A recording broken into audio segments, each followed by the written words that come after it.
కార్మిక సోదరులందరికీ నమస్కారాలు. రంగారెడ్డి జిల్లా పరిధిలో జూలై 9వ తేదీన దేశవ్యాప్త సమ్మెను జయప్రదం చేయడం కోసం ఈ రోజున బుక్లెట్ ఆవిష్కరణ చేయడం జరిగింది.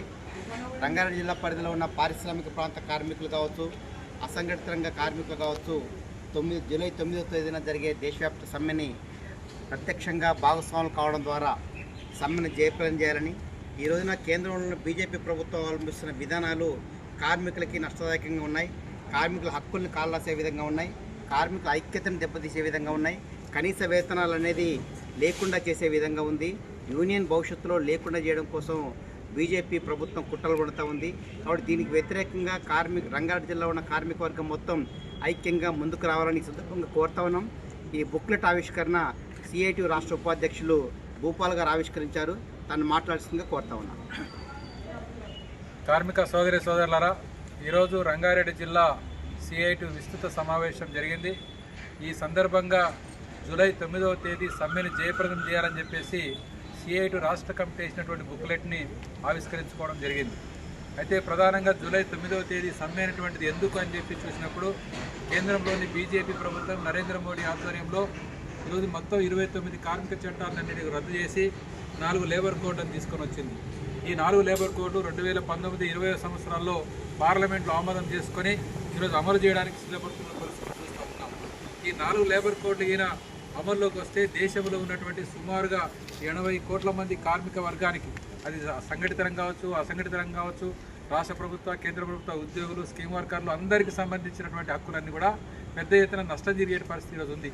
ముఖ్యంగా ఇప్పుడు చట్టం ప్రకారంగా కార్మిక వర్గం పోరాడి సాధించుకున్నటువంటి 8 గంటలని 12 గంటలు చేయాలని చెప్పేసి ఇప్పుడు కేంద్ర ప్రభుత్వం ఆ బిల్లులో ఆ యొక్క చట్టంలో రూపొందించింది.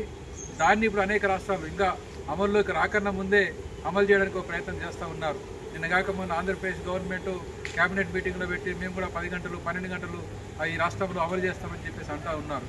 గతంలో Uttar Pradesh BJP government, Madhya Pradesh BJP government, Gujarat BJP government అనేక రాష్ట్ర ప్రభుత్వాలు అమలు చేసే ప్రయత్నం చేశాయి.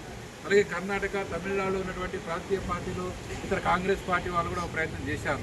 అంటే కార్మిక వర్గాన్ని దోసుకోవడానికి, పెట్టుబడిదారులకు అనుకూలంగా కార్మిక చట్టాలు మారుస్తున్నటువంటి పరిస్థితి సందర్భంగా మనం చూడొచ్చు.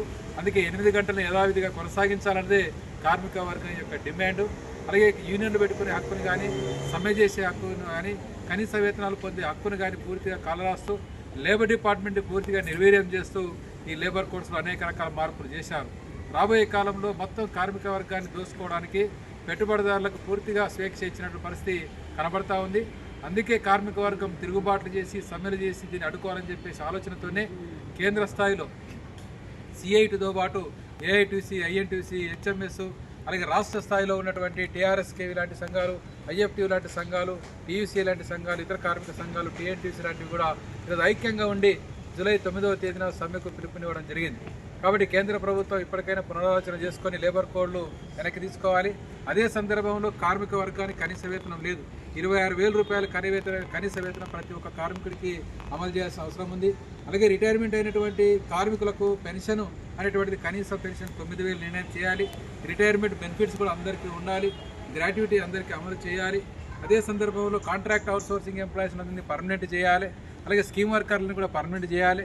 ఇండస్ట్రియల్ వర్కర్స్లో ఉండేటువంటి చట్టాలన్నీ అమలయ్యేటట్టుగా, ముఖ్యంగా వలస కార్మికులకు సంబంధించినటువంటి 1979 మైగ్రెంట్ యాక్ట్ను కూడా ఖచ్చితంగా అమలు చేసేటట్టుగా ఈ కేంద్ర రాష్ట్ర ప్రభుత్వాలు చర్యలు తీసుకోవాల్సిన అవసరం కూడా ఉంది.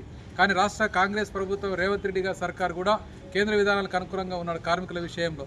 కాబట్టి కనీస వేతనాలు జీవోలు 73 షెడ్యూల్ ఎంప్లాయ్మెంట్స్లో ఇప్పటివరకు సవరించకుండా కార్మికులను దోసుకోవడానికి ఈ రాష్ట్ర కాంగ్రెస్ ప్రభుత్వం కూడా బీజేపీ మాదిరిగానే పనిచేస్తుందని చెప్పి సందర్భంగా మనం గుర్తుపెట్టుకోవాలి.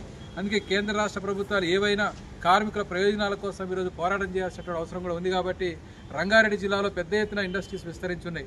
సుమారు 2-3 వేల పరిశ్రమలు హైదరాబాద్ చుట్టూ విస్తరించింది. ముఖ్యమంత్రి గారు చెప్తున్నట్టు ఫ్యూచర్ సిటీ వస్తూ ఉంది, అలాగే ఫార్మా సిటీ వస్తూ ఉంది, అలాగే కొత్త కొత్త ఇండస్ట్రీస్ వస్తూ ఉన్నాయి.